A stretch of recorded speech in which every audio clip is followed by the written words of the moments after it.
It seems almost comedic looking back. The architects of Blitzkrieg, the men who built the Tiger tank and the 88mm gun, and the most lethal armored force the world had ever witnessed, standing in the rubble of a war they were losing and complaining that their enemy had found a way to fight back. But there is something worth sitting with in that complaint, because the weapon that made German tank commanders' blood run cold wasn't a larger tank. It wasn't a more powerful artillery piece. It wasn't some secret technology developed over years in a laboratory by the finest engineers the Allies could find. It was a pipe, a thin, hollow steel tube, 54 inches long, that weighed about as much as a bowling bag. It cost less than $20 to manufacture. A two-man crew could learn to operate it in an afternoon, and when the right man had it in his hands, it could stop 57 tons of German engineering dead in its tracks. This is the story of that weapon. And it's the story of a farm boy from Mississippi who, on a single afternoon in Italy in 1944, carried the whole impossible weight of that invention on his shoulders and made the Germans understand, in the most visceral way possible, exactly why they should have been afraid. Rewind to technical Sergeant Van Barfoot. 75 yards. That's the distance he chose to stand from 3 advancing Mark VI Tiger tanks, alone, with nothing between himself and their 88mm guns but open Italian farmland and a tube he grabbed from somewhere in the rear. Hold that image. Then let it go, because to understand why he did it, you have to understand everything that came before. Van Barfoot grew up in the kind of America that doesn't get written about much. The red dirt farming country of Lee County, Mississippi, a place of cicadas in August and hard winter mornings, and the kind of silence that comes from having no electricity, no radio, no particular reason for the wider world to notice you. He was born on June 15th, 1919, the 5th of 9 children. His grandmother was Choctaw. His father worked the land. The family was not poor in a way that requires pity. They were poor in a way that teaches you the relationship between effort and survival before you're old enough to question it. He wasn't bookish. He wasn't a schemer. In the photographs that survived from before the war, he looks the way a lot of boys from that generation look. A certain set to the jaw, eyes that have spent a lot of time looking at long distances.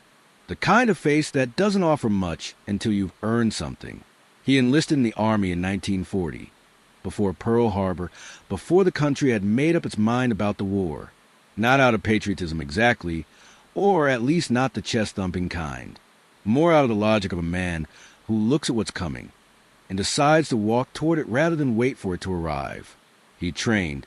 He moved up through the enlisted ranks the way some men do, not by talking their way up, but by being the person people look to when something needs doing.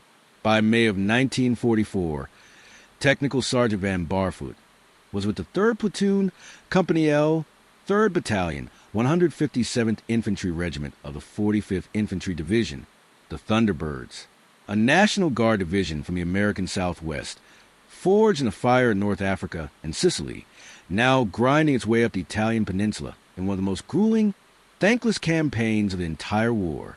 The Italian campaign is often spoken of as a footnote. Historians spend their attention on Normandy, on the Pacific, on Stalingrad, but the men who fought in Italy knew it as something else entirely, a long, punishing education in pain. Every ridgeline held a German position. Every town was a battle. Every step of ground cost something permanent. The Anzio beachhead had been a trap that took months to escape. Allied forces had landed there in January 1944, expecting to outflank the German winter line and force a rapid advance on Rome. Instead, they found themselves pinned against the sea by a German army that adapted faster than the Allied planners had anticipated. For 4 months, the beachhead was a killing ground. Artillery fell continuously. The wounded count climbed. Men lived in foxholes like medieval peasants and stared at the same piece of sky every morning. By late May, that stalemate was finally cracking. Operation Diadem, the Allied offensive meant to break the Gustav Line and relieve the Anzio force simultaneously, had been grinding forward since May 11th. And on May 23, 1944, the Anzio force itself launched its breakout, Operation Buffalo, driving northeast towards Cisterna and Valmontone, trying to cut the German 10th Army's retreat before it could escape. The ground around Carano was not dramatic landscape. It was a kind of Italian countryside that feels eternal and indifferent. Olive groves, drainage ditches, fields divided by low stone walls, the earth still churned and broken from months of shelling. The morning sky would have been bright with early summer light, the air carrying the smell of cordite and turned earth that men who served in Italy never forgot. The German positions ahead of the 45th Division were not improvised. The Wehrmacht had spent months fortifying every good defensive piece of ground along the breakout routes. Machine gun nests, mortar positions, wire obstacles. The full grammar-prepared defense, executed by soldiers who were experienced, disciplined, and fighting from terrain they had chosen. The assault that morning was Barfoot's platoon, running headlong into that grammar. What happened next is documented in his Medal of Honor citation, which reads with the flat authority of official language try and contain something that official language was never really built to hold. The citation says that with his platoon heavily engaged, Barfoot moved off alone upon the enemy left flank, that he crawled to proximity of one machine gun nest and made a direct hit on it with a hand grenade, killing 2 and wounding 3 Germans, that he continued along the German defense line to another machine gun emplacement, and with his Tommy gun killed 2 more and captured 3 soldiers, that a 3rd machine gun crew abandoned their position and surrendered to him directly. Then it says, almost as an aside, leaving the prisoners for his support squad to pick up, he proceeded to mop up positions in the immediate area, capturing more prisoners, 17 Germans, by himself, in the space of a morning. There is no record of what Barfoot thought or felt during these hours. He was not the kind of man who wrote memoirs full of psychological reflection. In the few interviews he gave in later life, he was modest to the point of deflection, the kind of veteran who seems genuinely puzzled by the idea that what he did was unusual. He had a job. He did the job. The details were just the details. But here's what we can say with certainty. By the time the afternoon came, Technical Sergeant Van Barfoot was not a fresh man. He had been moving and fighting since before dawn. His body carried the accumulated weight of hours of combat. The adrenaline crashes, the thirst, the 1,000 small abrasions of moving through broken ground under fire. Any rational accounting would have said, this man has done more than enough. Find a position. Consolidate. Wait. The platoon reorganized on the newly captured ground. Barfoot's men dug in. The situation report would have filtered up the chain, objectives taken, prisoners in hand, men tired but holding. By military logic, the hardest work of the day was finished. Then the Germans answered. The sound of Tiger tanks coming is something veterans describe with unusual consistency. It starts as a vibration more than a sound, a low mechanical frequency that you feel in the soles of your boots before you hear it with your ears. Then comes the grinding of the tracks, a specific metallic churning that has a different quality than lighter vehicles. Then the engine noise, deep and purposeful. And then, for infantry soldiers in dug positions with no armor support of their own, a silence in the chest that no training completely prepares you for. 3 Mark 6 Tigers. The Panzer Kampfwagen 6 Aus. 57 tons of nickel steel plate, rolled and welded into most feared ground weapon the German military had deployed. The frontal armor was 100 millimeters thick, 4 inches of hardened steel that laughed at most of the weapons an Allied infantry platoon carried. The sides ran to 80 millimeters. The 88 millimeters KWK 36 gun in the turret could reach out past 1,000 meters and kill any Allied tank in the inventory with near absolute certainty. The Sherman tanks that made up the backbone of American armored forces had to get within 300 yards and pray for a side shot just to have a chance. Now consider what that meant for the men of Barfoot's platoon, dug into open ground with those machines coming directly at them. German armor doctrine in 1944 treated Tiger tanks as the ultimate trump card. Weapons that infantry by themselves simply could not counter. The Tiger was not just a piece of equipment. It was a statement. It said, there is nothing you can carry, nothing a foot soldier can lift and aim and fire. That will stop what is coming. Surrender your ground or be destroyed. The doctrine was almost correct. Reach back to a morning 2 years earlier. A scrap pile at a military installation. A young Army engineer named Edward Yule walking past a heap of discarded metal. Yule was barely out of college, barely into his uniform, and he had been given one of the stranger assignments in the American military's inventory. Figure out how an infantryman could deliver an armor-piercing explosive charge to a target without dying in the process. The explosive itself already existed. It was a shaped charge grenade, a device built around what engineers call the Monroe effect, discovered decades earlier by an American chemist named Charles Monroe. The principle was elegant and violent in equal measure. You take a high explosive and shape it around a hollow cone lined with a thin sheet of copper. When the explosive detonates, the cone collapses inward at extraordinary speed, forming a jet of superplastic metal moving at 6 or 7 kilometers per second, faster than a rifle bullet, but not as a projectile, more like a focused lance of liquid metal that cuts through hardened steel the way a welding torch cuts through a tin can. The shaped charge grenade could punch through 4 inches of armor plate. The problem was purely mechanical. It weighed 4 pounds, and nobody could throw it far enough to matter. Some poor sap running up to stick it on a moving tank was not a viable infantry tactic. Ewell's walk past a scrap pile changed that. The tube he spotted was 60 millimeters in diameter, the same size as a grenade and 5 feet long. He picked it up. He thought about it for the length of a single breath.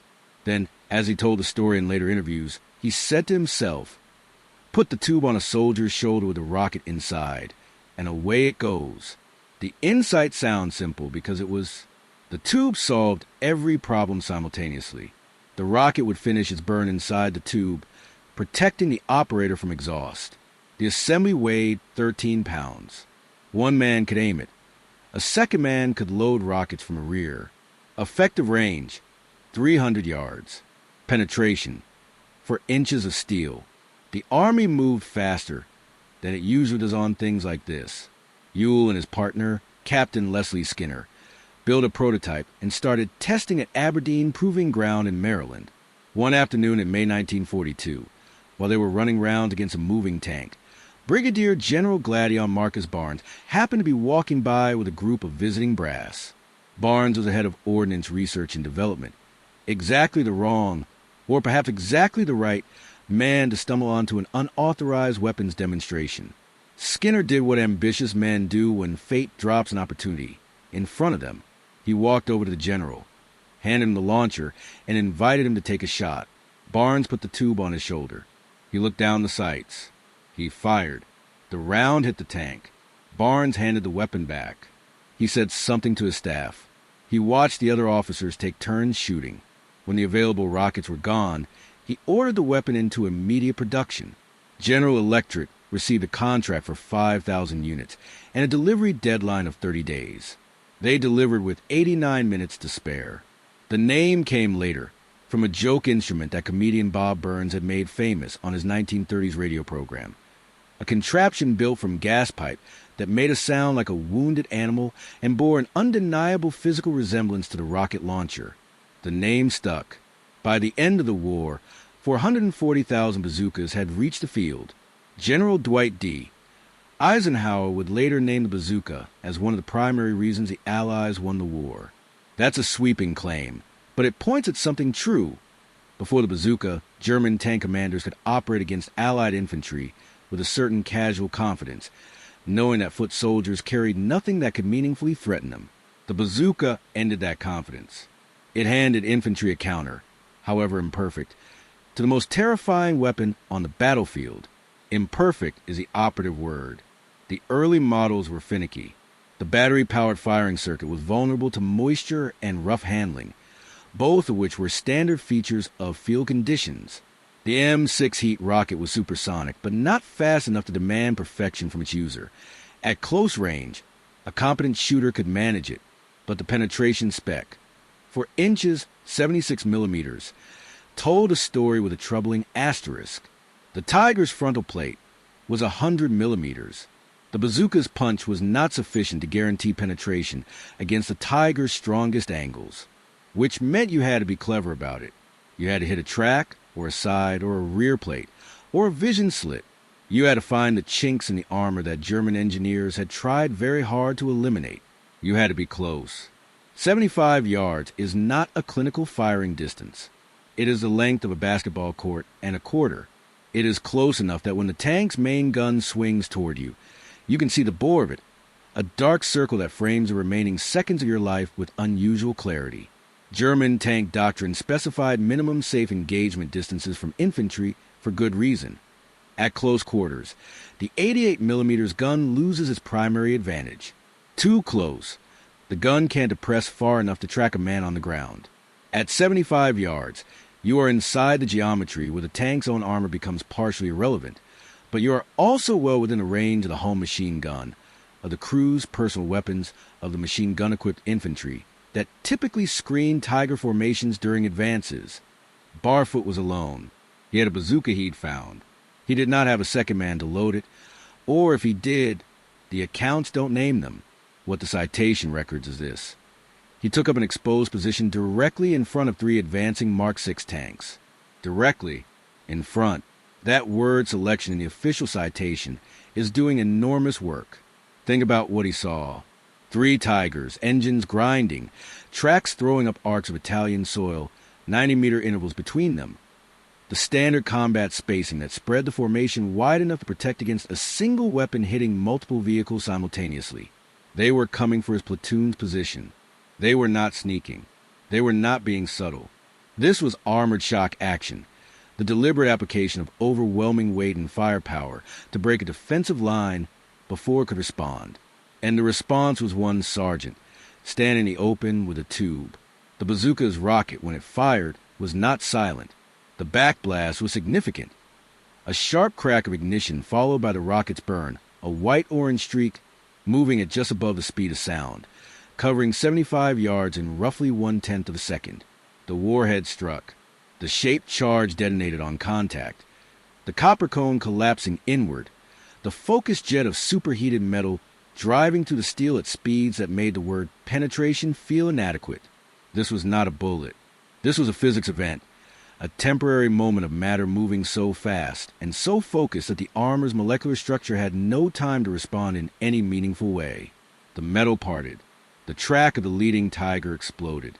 57 tons of engineering and confidence ground to a halt, spinning in place on its good track, going nowhere. The Tiger was disabled. It would be satisfying to report that the other 2 tanks held their ground and fought back. But that's not what happened. The other 2 Tigers changed direction. They turned away. 2 of the most feared weapons in the German order of battle, each manned by a trained crew of 5, each carrying an 88mm gun that could destroy virtually anything the Allies put in the field. They pointed away from a single sergeant with shoulder-launched pipe and found business elsewhere.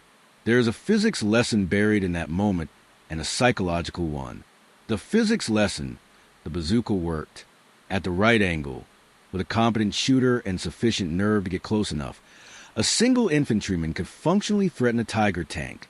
German tank commanders knew this. They had captured bazookas in Tunisia in late 1942 and examined them carefully. They had been sufficiently impressed to reverse engineer the design and build their own version. The Panzerschreck, an 88mm shoulder-launch rocket that improved on the American original in every measurable specification. But knowing the threat exists and watching it materialize out of a single man standing in the open in front of your tank are different kinds of knowledge, and the second kind has a way of overriding doctrine. The psychological lesson: courage at sufficient proximity is its own form of information. When a man walks out and stands in front of you with a weapon that can kill you, the message is not tactical. The message is moral. It says, "I am not afraid of you." That message travels through steel, apparently. The crew of the disabled Tiger had no such option. The hatch opened. Men came out. And Barfoot, who still had his M19 .28 Thompson submachine gun, the same .45 caliber weapon he'd been carrying all day, was waiting for them. 3 of the crew never walked away from that tank. The citation says he continued onward into enemy terrain. This is the sentence that people tend to skip past, because the reader is still processing what just happened with the Tigers. But read it again. After stopping 3 Tiger tanks, after a full day of solo assaults on machine gun emplacements, after capturing 17 prisoners, after all that, Van Barfoot walked further into enemy-held territory. Alone, he found a recently abandoned German field gun. Artillery piece, probably a 7.5 centimeters Pak 40 or similar, the kind of weapon that had been killing Allied soldiers from prepared positions for months. He placed a demolition charge in the breech of the gun. He destroyed it. Then he walked back. The citation notes this detail with the same neutral register it uses for everything else, though greatly fatigued by his Herculean efforts. That phrase, greatly fatigued, is perhaps the most understated thing ever written in an official military document. The man had been in continuous combat since before dawn. He had crawled through enemy-held ground. He had thrown grenades and fired a Tommy gun and loaded and fired a bazooka at 3 advancing tanks and killed men at close quarters with a submachine gun, and then walked into enemy territory to blow up an artillery piece. And now he was walking back, and he was tired, greatly fatigued. He found 2 of his men who had been badly wounded and couldn't move on their own. He helped them to safety. On foot, 1,700 yards, nearly a mile of broken, contested, shell-cratered Italian farmland, carrying wounded men. That last part. Of everything in this story, that last part is the thing that separates Barfoot from a merely extraordinary. Combat courage is real and rare and worth honoring. But combat courage while running on fumes, after the adrenaline has largely bled out, after the body has moved past every rational threshold of endurance, that is something rarer still. That is will in the purest form, not the sharp, hot will of a man in the middle of a crisis.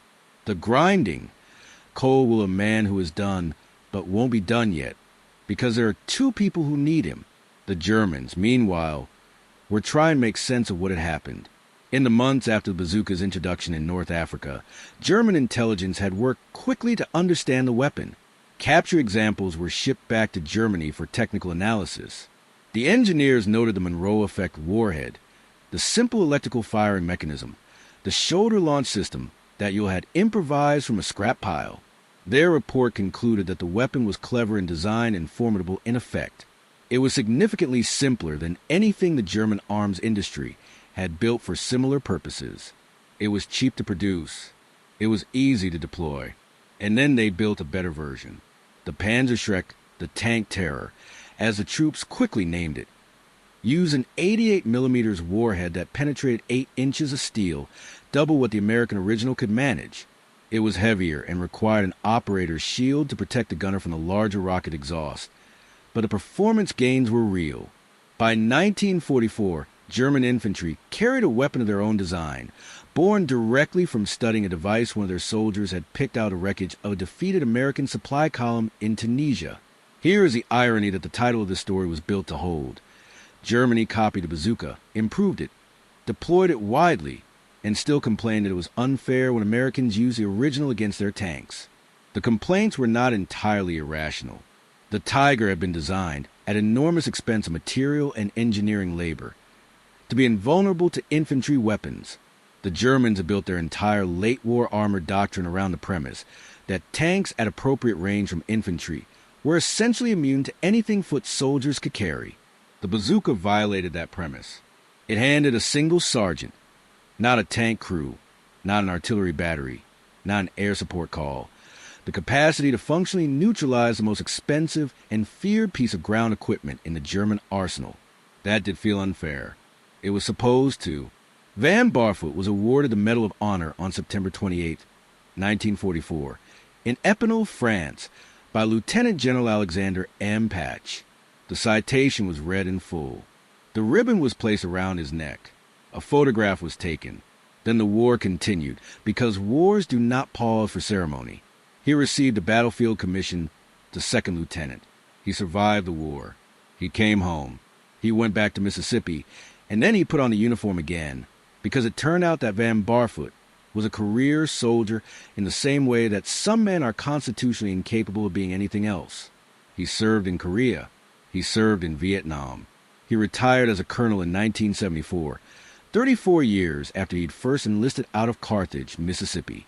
He earned the Silver Star, 3 Purple Hearts, decorations from the French and Italian governments, a career's worth of recognition from a military that had learned what he could do.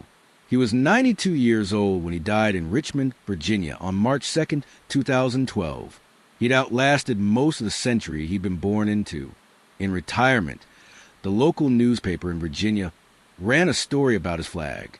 He'd installed a large American flag in front of his house, and his homeowners association had written him a letter asking him to take it down because of regulations about flagpole size. The story got national attention. Senators weighed in. The homeowners association backed down. Van Barfoot kept his flag. It was, in its way, the same story as the Tiger tanks. Somebody told him he couldn't. He disagreed. He held his ground. Now, back to the bazooka, and what happened to it after Carano in Italy and the war. The weapon that Edward You'll designed from a scrap pile tube didn't retire when the peace was signed. It evolved. The M9 improved on the M1A1 shortcomings. The M20 Super Bazooka of the Korean War era doubled the warhead diameter and penetration. The design principle, a shoulder-launch shaped charge rocket that gave individual infantry a credible anti-armor capability, spread across every military that fought in the second half of the 20th century. The Soviet RPG-7, which has appeared in every significant conflict since the 1960s and remains in active use today, traces a direct conceptual lineage back to Monroe Effect, the Aberdeen Proving Ground demonstration, and the scrap metal tube that you picked up one spring morning in 1942. The German Panzerschreck, developed by reverse engineering captured American bazookas, influenced the post-war designs of multiple nations. The principle was too sound, too cheap, too democratizing to remain the property of any one army. Once it existed, everyone wanted it. Everyone built versions of it. The calculus of the battlefield, the relationship between armor and infantry, between the most expensive weapon a state could deploy and the cheapest effective counter to it, was permanently altered. German armor commanders had understood, from the first time they disassembled a captured bazooka in Tunisia, that the mathematics were troubling.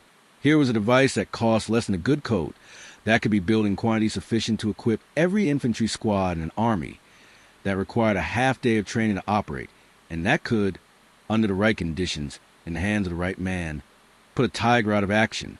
The Tiger cost hundreds of thousands of Reich marks to produce. It required months of industrial time, teams of specialized engineers, a logistical chain of extraordinary complexity just to keep it fueled and maintained. And a single American sergeant with a plumber's dream of a weapon could, from 75 yards, make all of that investment stop moving. The complaint that this was unfair is best understood as a complaint about asymmetry. The Germans had built a military philosophy around the supremacy of heavy armor. The bazooka was asymmetric by design.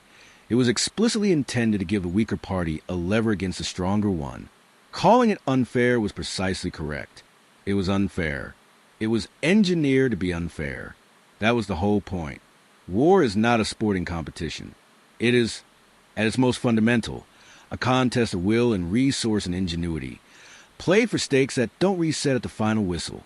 The men who built the bazooka in a Pentagon office from a scrap pile tube were playing the same game as the men who built the Tiger. They were just playing it with different materials and different assumptions. The Germans assumed that mass and armor and engineering precision would dominate. The Americans assumed that versatility and manufacturing scale, and giving every foot soldier something dangerous would win. The record of May 23, 1944, near Carano, Italy, suggests that the Americans were right. It is worth pausing on the word heroism before ending, because it is a word that gets deployed so widely it sometimes loses its calibration. We say heroism about many things. We say it about athletes and entertainers. We say it about people who endure difficult circumstances. It is not a meaningless word, but it has been stretched. What Van Barfoot did on that afternoon does not need the word stretch at all. He was physically exhausted. He had already done, by any reasonable measurement, more than enough. The threat approaching him was not abstract or distant. It was 57 tons of steel moving toward his men, carrying a gun that could fire 3 shells per minute and hit targets at ranges beyond a kilometer. The rational action, the tactically defensible action, was to disperse, to find cover, to call for air support or tank destroyers or artillery. There was no time for any of that. The tanks were coming. The bazooka was there. And Van Barfoot picked it up. He did not do it because he was unaware of the danger. He was aware of the danger. He had been aware of danger for the entirety of that long Italian day.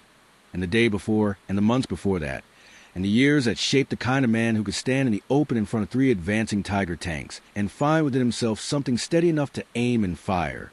That steadiness does not have a name exactly. Courage is part of it. Stubbornness is part of it. The particular psychology of men who grow up in hard country with few resources and learn early that the only thing reliably available is the person you choose to be. That's part of it too. A scrap metal pipe, a shaped charge warhead, a farm boy from Mississippi who had his grandmother's blood and his own backbone. The Germans called it unfair. They were right, and they were also in the deepest possible sense, beside the point, because fairness was never questioned. The question was always, what does a man do when the worst thing imaginable is coming directly at him, and all he has is what he can carry, and the people behind him can't run fast enough? Van Barfoot answered that question once, from 75 yards, in Italy in May 1944. He answered it in a tenth of a second. If this story found something in you, some pulse of the thing that makes history more than dates and battle maps, hit that like button, subscribe, so the names that almost disappeared don't disappear entirely. And leave a comment. What other forgotten weapon changed the course of the war in ways nobody predicted? The answers might surprise you. These men carried things we don't have names for yet. The least we can do is remember the names we have.